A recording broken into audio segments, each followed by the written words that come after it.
Warren County continues to grow in population. Changes are coming for some local students and where they'll be getting their education. So tonight we're learning more about why some boundary changes will be taking place and how district officials are hopeful that it will help with an overcrowding issue.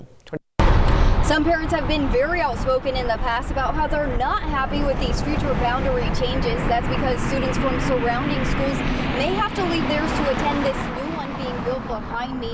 However, the director of research and planning at KHSD says it's a necessary step to help with an overcrowding issue. Island is probably 600 over. Ridgeview is at least 600 over.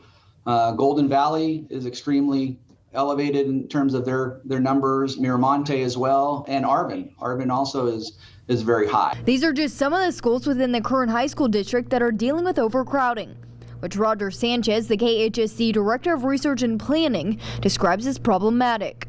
Our gyms don't get any bigger, our cafeteria doesn't get any bigger, the hallways don't get any bigger, the meeting spaces don't get any bigger.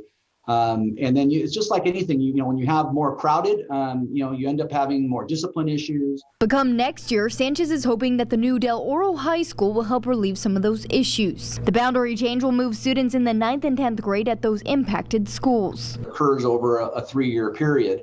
And so we start siphoning off kids from those campuses, which then reduces the number of students at the existing campuses that are overcrowded. So instead of being at 2,600, you might be down to 2,400 or 2,350. Around 2,200 students is the capacity for the new high school.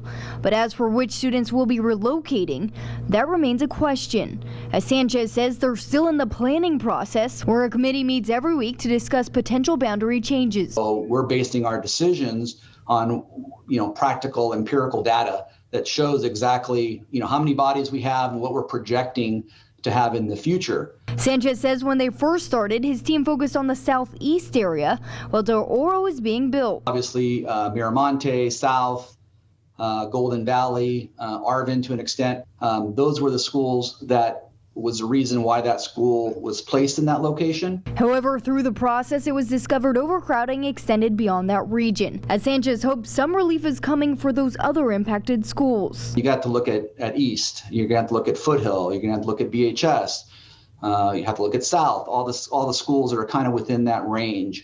Now this is all done a year in advance, so students and parents have enough time to prepare for these possible changes. Again, it's going to be called Del Oro High School, slated to have students on campus for the first time in the fall of 2022.